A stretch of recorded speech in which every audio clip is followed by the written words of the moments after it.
Cool. So we're live on the Unconventional Money podcast with Ari Meisel.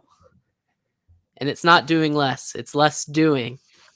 Correct. And Ari has mastered how to live his life successfully so that he can maximize the amount of time that he has each and every day. So happy to have Ari back. Thanks for being on, Ari. What do you got going on nowadays other than working as little as humanly possible and spending time with your kids as much as possible, it seems like?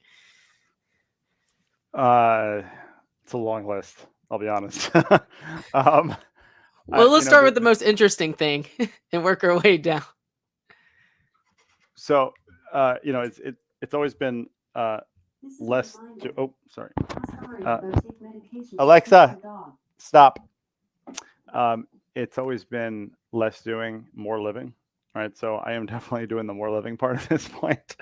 Um, I guess the most interesting, technically speaking, objectively speaking, is that my wife is pregnant with our fifth child.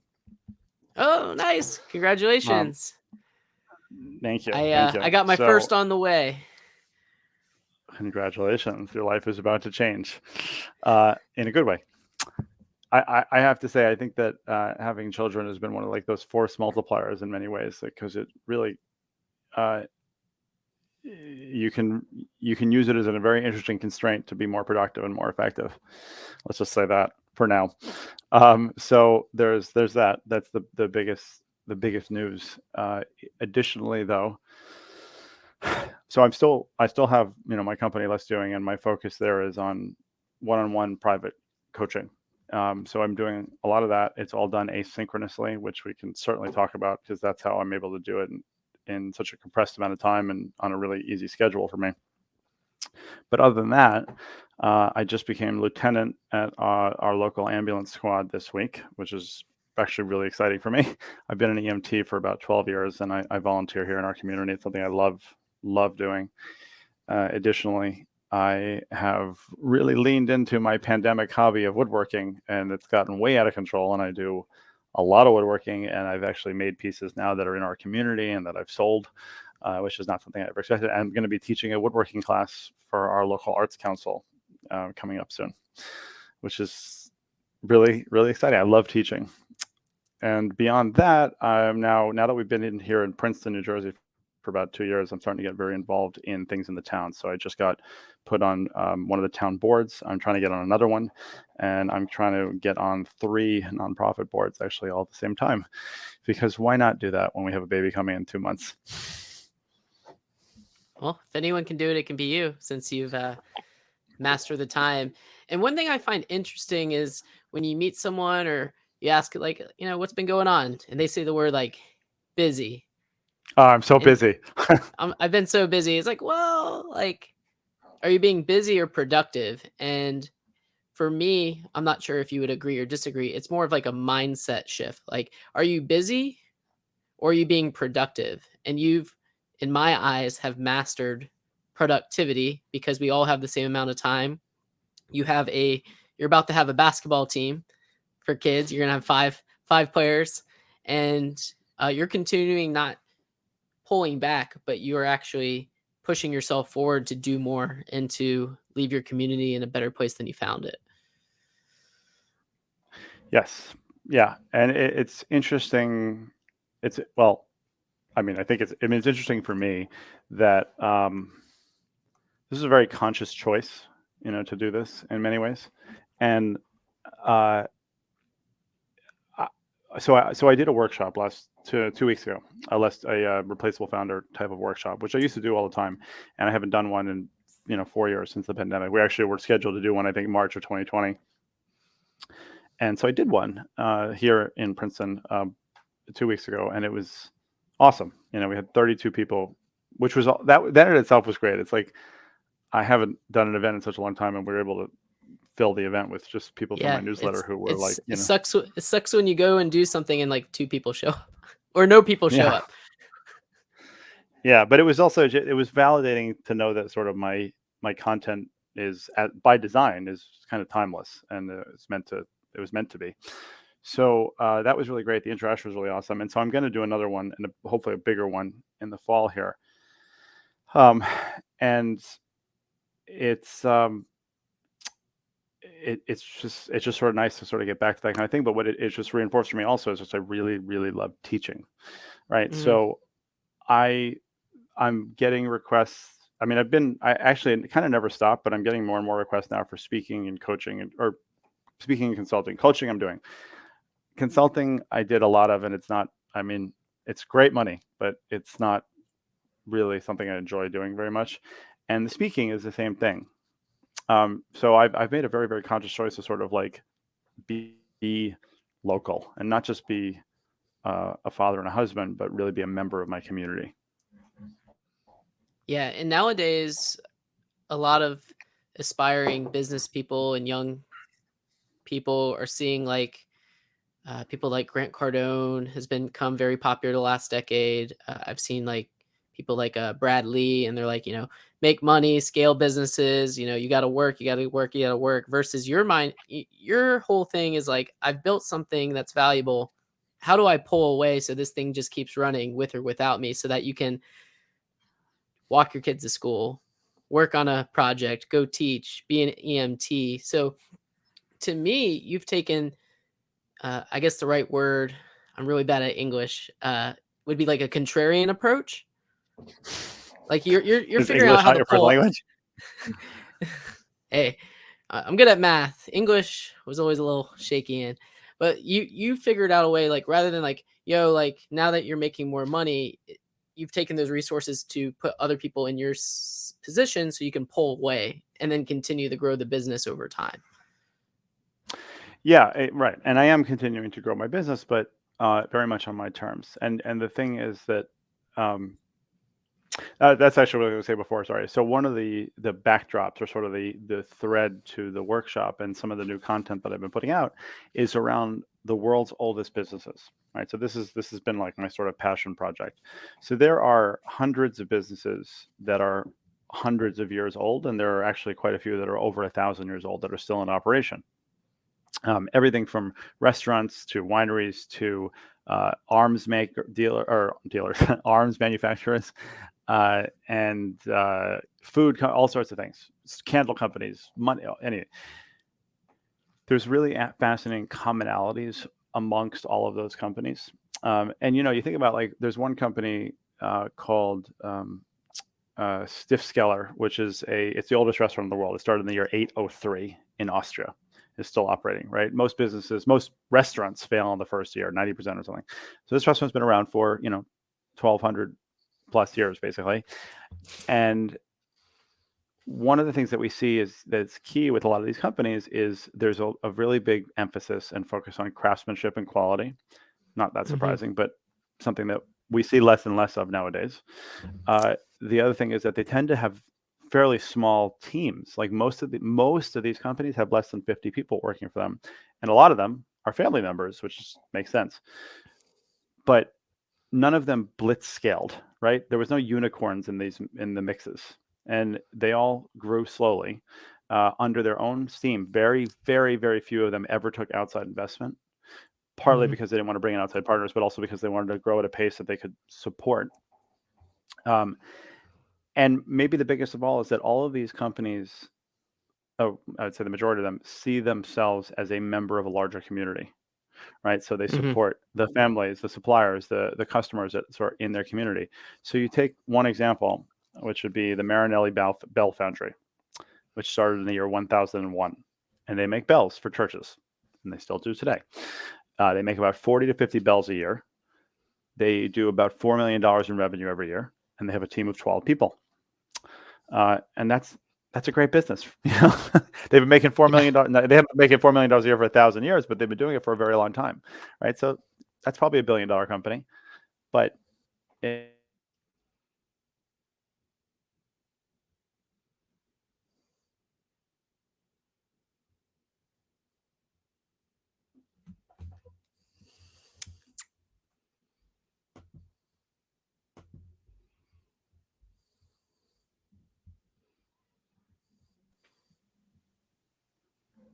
hello. Okay. Yeah. So it's just a different focus. Yeah, totally. And like everyone wants to get everything so fast. Uh, however, it's all about getting a reasonable rate of return while staying in the game as long as possible. So, what was like the first item that you have people focus on when they're looking to remove themselves to start getting that time back within their businesses? So the methodology, right, is the replaceable founder. That's the framework. Less doing is sort of my original company, but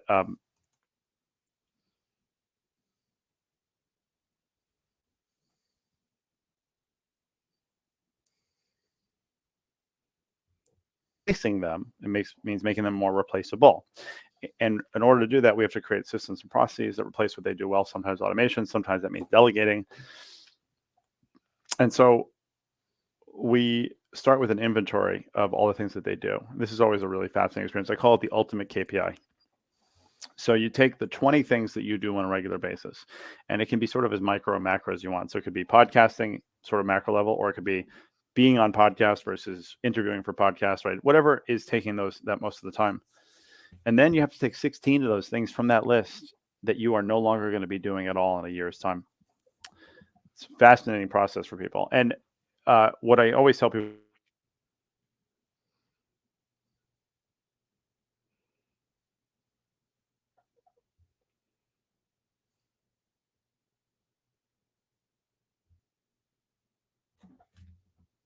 what's important to you or what you really want to be doing. Secondly, it provides a very clear framework for us to begin to optimize, automate, and or outsource / delegate those things. The replacement plan for those items sometimes is very obvious. If there's a process that you might be doing that can be automated, then okay, we're going to automate that. You won't be touching that anymore. If you need to hire somebody, you need to raise somebody up from within the company to do that. You can do that. It creates a very objective plan to check in to see how well you're on that path of replaceability. So in 3 months, we can see, oh, you took 4 things off your list. That's great. And what's also nice about that too is that we can use that at every different position or different industries, right? So a salesperson can use that, a CEO, a COO, a CFO, they all can use it. And all we're just trying to do is like, what percentage of your plate are you systematically like removing from your plate? I'm going through this right now because I'm starting to realize with a kid on the way, like I'm gonna have to master the amount of time and how I spend it. So I like tell my wife, I'm like, listen, like let's live as low as we can go right now so we can buy back time and then let everything else fall into place so that we can focus on the highest value activities. And you mentioned KPIs. What exactly does that stand for? Key performance indicators. Key performance So indicators. yeah, so you see that, other people have like OKRs, which is objectives and key results, I think. Very similar idea. It's just like, what are those things that you're going to measure? But the problem always for me was that I've worked with different people in so many different industries and have produced really, I mean, generally pretty good results, but they're different kinds of results for different people. So there are coaches where it's like, I will help you grow your, salon business to 6 figures. Like, I will help you, get out of debt. For me, it was always difficult to just be like, I'm going to make you more replaceable. Right? Some people are like, oh, I need that. Other people are like, what are you talking about? So having this sort of objective measure of replaceability was really important for me. So again, a salesperson's KPIs might be like more sales calls. A CFO's KPIs might be, less expenses, whatever it might be. This is very leveling in that way, but it gets you in that mindset of thinking, is this something that I could not be doing? Yeah, so focusing on what are the things you have to be doing, such as like a CEO needs to take meetings with clients or prospective clients, Do they? or they could take the Ari method and find someone else to do it. So I mean, Right. it, is it? But no, but see, that's a good question, right? Or that's a good point, because people get Yeah, caught up with that. They're like, how could I not be the one doing this?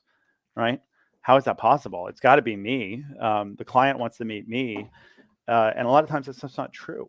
And we kind of proved that. I mean, I've proved that with a lot of companies, but I really proved that with my company, because I created this coaching methodology, and then I grew a company up around that, around me, and a team around me, and then we had a group coaching program, we had courses and things like that. And then we made a very active decision to make the less doing methodology not be Ari's productivity system, right? Like we really focused a lot on that kind of the branding and the separation, so that we didn't want people to read the book and then sign up to work with me.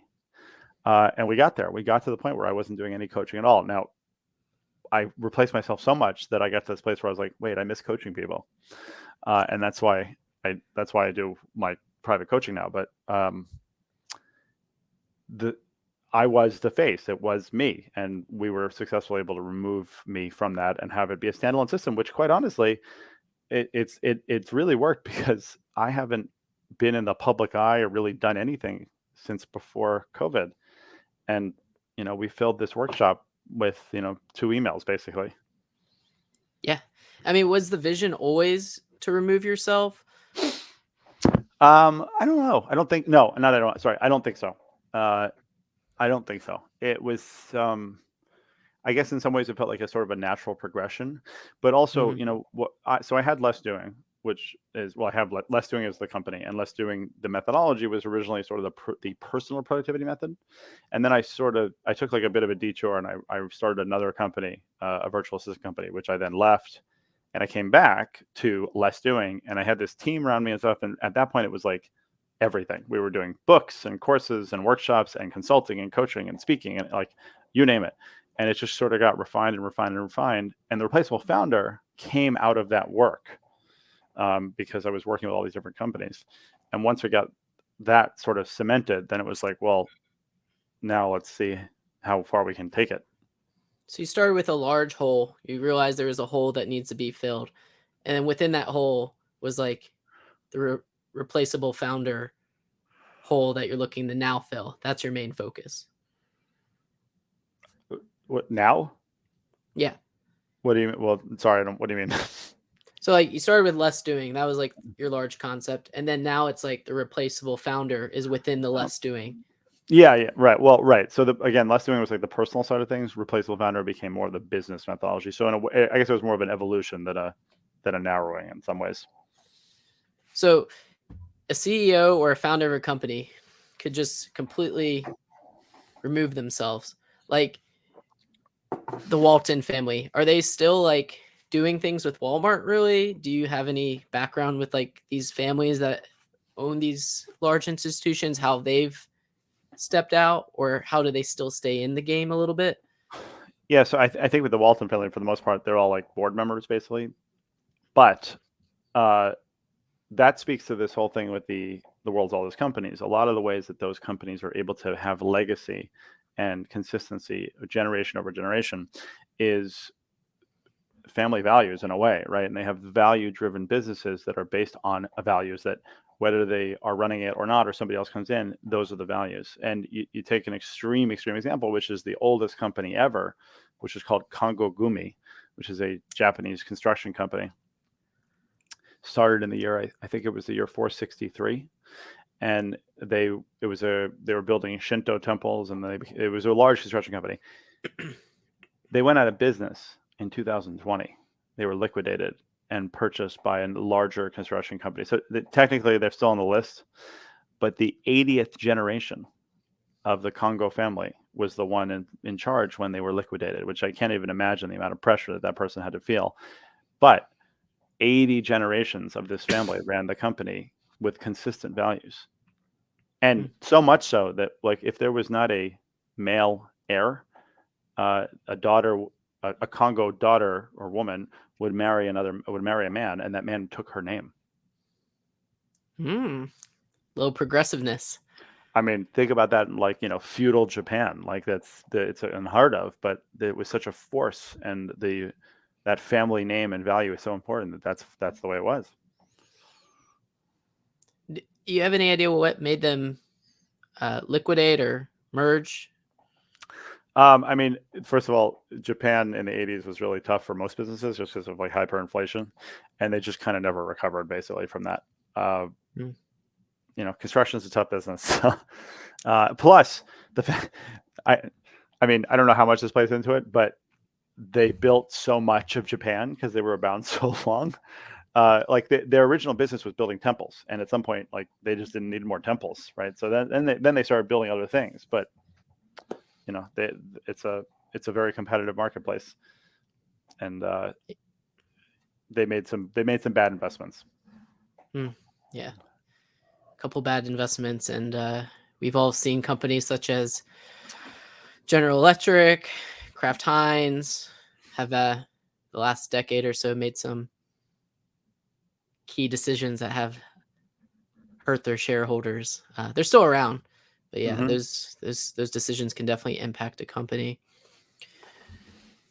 And with these companies and what you're doing, or I should say the less doing we're doing, where are you seeing people struggle with the most? Like, what's that one task that you're seeing people like holding on with all 10 of their digits and don't want to let go? So, uh, email continues to be a big struggle for people, and that's something I've talked about for years. The biggest, I don't know if it's the biggest struggle specifically, but the solution is there's a solution to what I think is a big problem. So I can talk about both, but asynchronous communication, that's the biggest one by far. People are just in way too many meetings, way too many calls, way too many live interactions. So like this meeting, this call that you and I are having, this is the only synchronous meeting on my entire calendar this entire week. In synchronous, you mean live, like we're Live. having a real conversation. Everything else can be on your terms, not someone else's terms. Right. And so asynchronous. So email is asynchronous actually. A lot of things are asynchronous, but so I primarily use a tool called Voxer, which is mainly a voice communication tool. Think like, I don't know how old you are, but remember the Nextels with the chirp chirp? Hey, where you at? Yeah. Yeah. So it's got that element to it. So unlike WhatsApp or Telegram, there's a lot of tools that let you do voice communication, but none of them let you do it live as well as asynchronous. So with Voxer, if I'm talking, somebody can start to listen while I'm talking, which makes for a really great flow to it. But that's how my coaching is done. So I work one-on-one with over 2 dozen clients right now privately. They have unlimited Voxer access to me. I speak to many of them every single day for a couple minutes sometimes. But it takes me about 20 minutes a day to do coaching one-on-one with over 2 dozen people, right? So like you do the math on that, try to, like I essentially figured out a way to scale one-on-one coaching, which you can't do because everyone who teaches coaching businesses how to grow, it's like you have to go into group stuff because that's how you scale. I've scaled the one-on-one. And not only that, that's how I do my sales. So people can go to voxwithari.com, which is a 1.5 minute YouTube video, explains what Voxer is, says, hey, reach out. So every couple of days, I get a random person boxing me and asking me about services. And, what used to be a half hour, 45-minute sales call scheduled, back to back to back on a Tuesday and a Wednesday or Thursday, whatever. Now it's 7 minutes of exchanged audio over the course of 12 hours, and people are signing up for the very same cost of program. So, and when I originally told people that nobody been like, oh, you can't do coaching that way and you can't do sales that way. And it seems to not be the case. So I push that's my initial response to anybody who wants to have a call or a meeting or anything is like, hey, voxwithari.com. And if they don't want to do that, then it's sort of a litmus test. Now, podcasting is different, right? I've started recording a new podcast of my own. There's value to this. There's value to seeing each other's reactions, things like that. That's fine. But everything else in my life, at least, I can get done asynchronous. I even have my mother on Voxer. It's great because we could talk whenever. I can listen to 2, 3, 4 times speed, and it's perfect. So plus the idea of asynchronous also means that you're letting people perform when they are at their best, and people are rarely at their best. Two people are rarely at their best at the same time, right? So like this may be an amazing time for you to podcast, or for me, it's very unlikely that it's an amazing time for both of us to be podcasting right now, but we'll both do our best. Yes, do or do not. There is no try. The famous Yoda said. So you have Vox with Ari, and that's A as in Alpha, R as in Romeo, I as in Indigo.com. You're also on Instagram. You got your YouTube channel. Is that where you want most people to be going to find you? Also with this new podcast, I didn't know you have that. Tell us more about what's going on there. Well, so that's a little bit in flux right now. It's probably going to be called Everlasting Business, and it's going to be with uh, friends of mine here in Princeton who actually were involved in this last workshop that I did, and just us talking about some of the world's oldest companies and some of the lessons learned. It's really fascinating content. There's not been any that I found, and I've done a lot of research. Like there's lots of little articles here and there on some of these companies. I think it's like ripe for a TV show. Honestly, there's some really interesting visual stuff with some of these companies. Like for example, um, do you know the company that makes the scissors with the orange handles? I got a black handle here. Well, Universal is the name of the company. no, but with the orange handle is Fiskars. You know, I'm sure you've seen it. Yes, it's Right, been every elementary school class from right. Jacksonville up to Princeton. So that company started in 1643 in Finland. Um, Zildjian. You ever played the drums or seen someone play the drums? I've seen someone. So I've banged the drums. Playing the drums is different. so the big symbols that are on the metal symbols is the big Z, really fancy. It's a Zildjian on them. That's like the biggest. It's a 300-year-old Turkish company, Turkish alchemy company, right? Like so, there's such really rich information. A lot of these products are things that we touch every day. Mount Gay Rum, okay, is the oldest company in Barbados. It's been around for 240 something years, I think.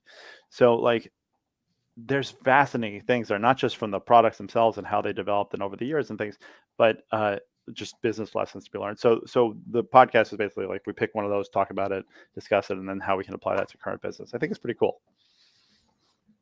But Yeah, to answer your question, people can go to lessdoing.com. Everything is there. And then if they wanted to reach out to me, which they're welcome to do, they can go to voxwithari.com. cool. Easy to find you.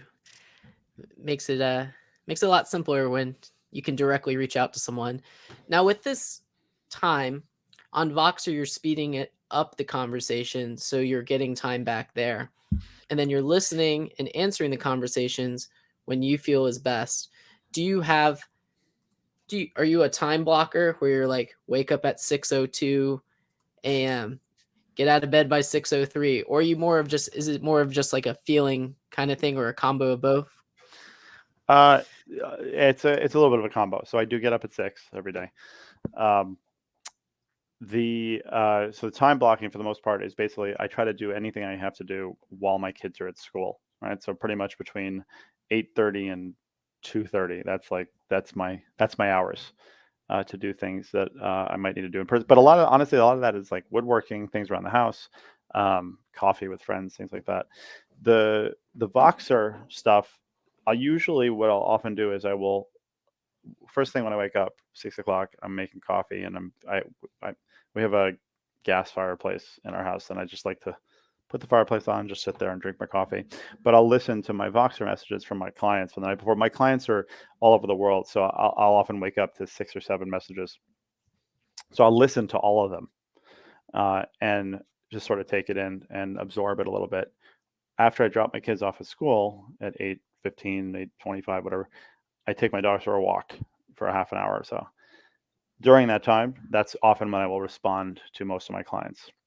And then if there's something that's going back and forth throughout the day, I might do that. But a lot of times that's kind of it. And then later at night, like 10 o'clock at night, right before I get ready to go to bed around 11 or so, uh, is when I'll respond to other comments. But the other thing is not only the time savings, not just recording it or listening to it faster or doing it at time is best for me. It's also the original model when I started doing coaching 12 years ago was that I'd have a 1 hour meeting once a week with a client, and we'd sit there for an hour and go through all sorts of things. Now, the hour meeting, we can do it in 3 minutes because a lot of that is just talking and fluff and like back and forth and this and that. Whereas they can tell me now on a Friday afternoon, like, oh, I just had this fight with my partner and I wanted to fire this employee, blah, blah, and they just let it out, and I can think about it, and I have the space to do that too, by the way. I don't have to give them an answer on the spot. and then I give them the 90-second answer that like is the answer they need. It's just a lot more effective.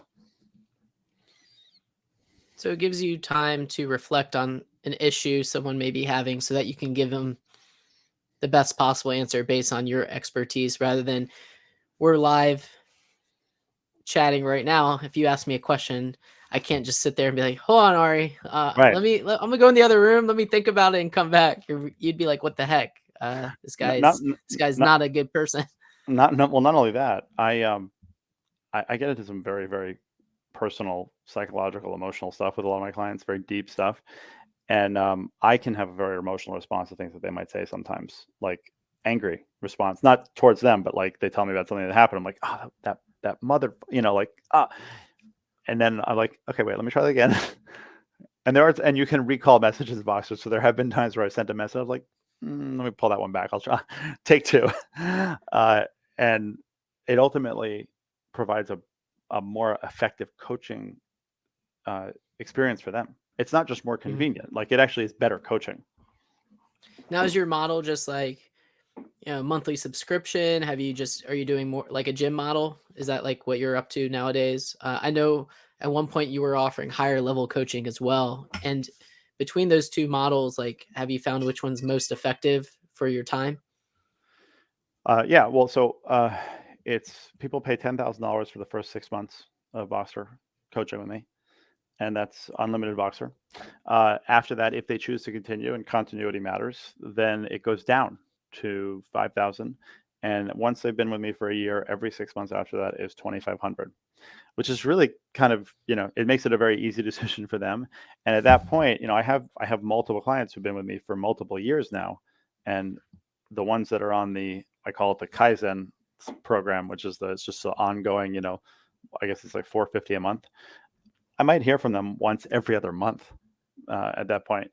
But I also do a group Voxer broadcast message once a week, kind of like a podcast, but it's just my sort of off the cuff thoughts and thinking, and it inspires them to, either ask me questions or just do something on their own. But I also do a version of that I call the Less Doing Lab. That's $100 a year, and that's people don't get coaching; they just get a weekly broadcast from me because I stopped doing my podcast after 500 episodes about a year and a half ago, and so this is sort of taking the place of that for me. What doesn't Ari do?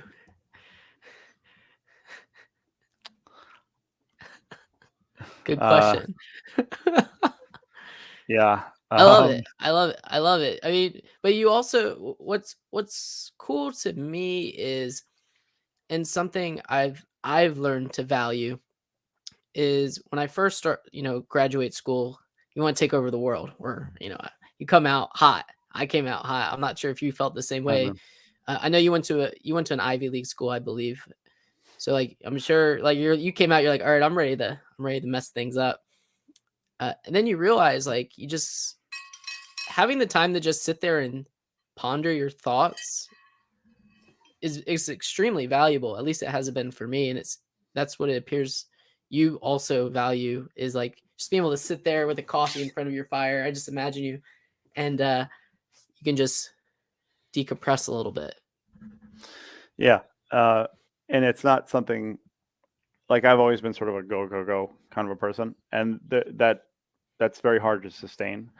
Uh, Woodworking, oddly enough, has been like the real key to unlocking my psyche, I think, in some ways, because there's actually really interesting research that if you do uh, deep focused work with your hands, it sort of cuts through a lot of the noise of the attention deficit that people sort of experience en masse in our culture in our day now, and the distractibility and stuff. I never had the. I mean, I've had hobbies before, I guess, but never really like this. There's something very special for me about woodworking and about making something and creating something and shaping it and making mistakes. And it's also one of those things where there's so many resources online to learn from. You want to make a box, there are 1,000 videos on how to make a box, and they're all good. And so, like, I've learned everything except for one particular skill. I've learned everything from YouTube, and making stuff that people want to buy. So like that's pretty good. I'm terrible at building things. I let Roxanne, my wife, build things. She likes building things, and people like you, I'm terrible at it. Uh, Getting something interesting now is the Chat GPT or the Chat AI. Have you started getting into that at all Oh to yeah. save time? hmm Tell So tell us more. I like what you just said, okay, because that's a critical thing. Everybody, all these people are so afraid that it's going to replace them and all that stuff. It's not there yet, and the way to look at it is as a time saver. That's what ChatGPT is. So I had to fill out an application last week or a couple weeks ago to be on this town board, and they asked like 6 questions. It's like, what skills do you bring? Well, I had ChatGPT write it, like, and it did great, and now I'm on a board, right? So uh and it was like 750 words for each answer, right? So I just said like, I'm this, I'm that, and I'm that, and then do the thing. This is the question, and it wrote all of it. Great, done. um I had to write, someone asked me to write an Amazon review. ChatGPT, write it, done. I had to do a bunch of Instagram posts and captions. ChatGPT wrote the sales page for my workshop that I had recently. Right. So it's an incredible time saver. And now what we did, which was really cool. So we actually took the whole transcript of the 8-hour day of this workshop, and it requires a little like messing around to get that much data into ChatGPT, but you can do it. And then basically said, okay, here's this day that we had. Give me 10 blog post titles based on this. Give me a course syllabus based on this transcript, right? And now take those 10 posts, write the posts. Like it bandwidth no longer is an issue, and that's where it's really really powerful, uh, and it's just going to get better. But it's it's an amazing time saver. Yeah, I've used it a few times where I get stuck and I'm like, I don't have an idea. And I'm like, give me an idea about bird watching and whatever you wanted to do. And it's just like when you need like that extra inspiration, you can also use it for things like that. And I mean, did you literally just copy and paste it to these boards? Or did you do some Yeah. due diligence on it too? Nope, it was perfect. Now, keep that in mind. ChatGPT will make stuff up, and you have to be aware of that, right? So we we were doing research for the first podcast episode that we recorded last week about Fiskars, and so ChatGPT is familiar with my stuff, which is kind of cool in and of itself. So you can actually ask it to like, what would Ari Meisel of Less Doing say about this? Uh, but so we asked ChatGPT, like, how does Fiskars emulate like Ari Meisel's Let's Doing Optimize Automate Outsource? And it told us this whole thing about these two brothers with very, very Finnish sounding names who had created this whole thing, and they had optimized this thing, and it was like, holy cow, that's amazing. I can't believe like it fits so well with what we're trying to do. And then it was like, we started looking up those people, and they don't, and we couldn't find anything on them. So then we said to ChatGPT, like, are these real people? And it said, no, they're not real people. Said, oh well, because I when we asked, I thought they were real people, and it said, "Oh, I'm sorry, I misunderstood the context. These are not real people." So it will it will make stuff up, and you just have to be aware of that. I saw a very interesting article that I think uh, sort of summed it up really well. It said that Hmm. ChatGPT is kind of like a blurry JPEG image, right? So like you can see, you can get the image, you can kind of understand what's there, but it's basically an approximation, right? So it's pretty good at doing a great job. Yeah, it's definitely cool. And people always fear what they don't understand. And once people get a better understanding of it, it'll definitely be a game changer and can definitely help people with their time, just like you used it to get on 17 boards. Yeah. I actually really like the some of the graphic ones. So like Mid Journey, that's really cool. So Mid Journey, I think it's better than Dolly, and that I used it to create the podcast cover for the new podcast. And what I first I said to ChatGPT, I was like, "What's a really good representation of an everlasting business?" And it said like a really old growth tree, and light bulbs, or is another one. So I went to Mid Journey. I was like, "Do a really old, like massive tree with light bulbs growing off of it," and it nailed it. It's like a really really cool image. I don't. I guess I could show you, but yeah, it's Now Check it that's out. And that's on midjourney.com. yeah, but I'm going to show you because I can. I think I can here. So hold on. Present. Watch this. Let's look at a tree with a bunch of light bulbs on it. And that sounds like a painting Dolly would do or something like that. See it? All right. Yeah, I'm putting it up now so people who can see on the video. Oh, wow. And it did all that by itself? Not the words. The words I did in Canva, but the image itself. Yeah, isn't that neat? That's crazy looking. And it's like I think that's like a really good representation of everlasting business. You know? Yeah, it even has it reminds me of like the willow tree from Pocahontas a little bit with the roots on the bottom. It's like Mother Nature with light bulbs. And that was Hmm. just all generated within a minute, less. Yeah, with that one prompt. That's crazy.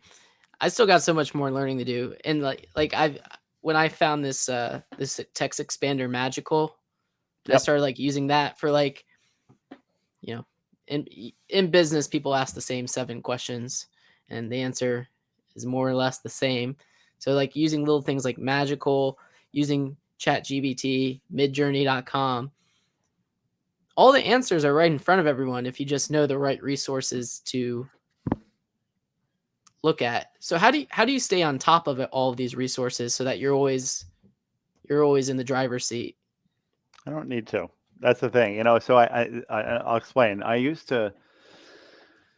I think in actually a lot of ways, like a lot of my initial interest and following was because I was curating a lot of content, right? I was going through hundreds and hundreds of blog posts a week and podcasts and all sorts of information. And I was like culling it down to like the 20 new tools and things you need to know. But what I've come to learn at this point is that like the new shiny tools are rarely useful and helpful. And there are so many of them. So so for example, Trello is my project management tool of choice. I've been using Trello for a very long time. I was one of Trello's largest users at one point when we had the virtual assistant company using it. There are lots of other project management tools, and every day it's like, oh, did you hear about Asana? Did you hear about Monday, Airtable? And Airtable I do like, but what I always tell people is like, look, unless it is 50 times better than what Trello is right now, it's not worth me even looking at. Or, well, I mean, I'll look at it, but it's not worth me even attempting to switch. And too many people, just like just like when people see an ad on TV for some condition that there's a new medicine for, nobody should ever go to their doctor and say like, "Hey, I want that medicine because I think I have the thing." Right? They should be going to a doctor and be like, "I have these symptoms," and the doctor said, "Well, we can try this, this, and this." So nobody should ever be like, "There's a new tool, I want to try it," and you just basically have technology creating a problem that it's solving. In a way, it's very circular.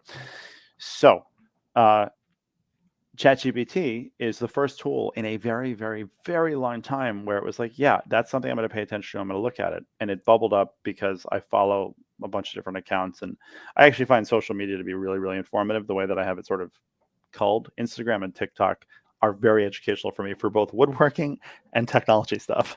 Um, but if they don't kind of make it through those filters, I don't care. Yeah, if you set up your social media correctly, you'll get you'll get good things. But you start clicking the wrong things, and your feed just sucks you right in and takes So away all of that time every single day. I downloaded, installed TikTok and deleted it 7 times before I finally started like really using it because every time I would use it, it would be like some middle-aged housewoman like shaking her body or really bad like comedy. That's all I was getting every time. I was like, why do people, this is so stupid. But then I spent like a day and I kind of got it to where I wanted, and now it's great. Yeah, and you talked about that in your book a little bit, like such as like Uber, you just use your phone. You don't have like the app for a lot of things. You just use the browser, and that all comes back to like if you don't have the app right there, easily accessible, you're less likely to you put in those restrictions so that you don't get sucked in on your time. Right. Yet you found a way for your Instagram and your TikTok to only show you the things that you actually want to see, rather than a 87-year-old grandma doing the latest TikTok dance. Twerking. I'm gonna pretend that image didn't just pop into my head. But starting to wrap things up here because we both got to roll. We got things to do. It's a beautiful day outside. Um, what's next? Is the your project that you're working on? When is that? Is that in person? Is it online? The next workshop Yeah. will be in person here in Princeton, New Jersey, which is a wonderful place. And that should be sometime in the fall. I haven't picked a date yet. I'm still planning that out. But that, and then the baby's coming in May, and um, I'm just getting involved in more and more boards in the town, and just more, I guess, more in terms of the politics in our town. Politics. Are you gonna be Mayor Ari pretty soon, or what's next? We'll Maybe get you a hat that just says mayor.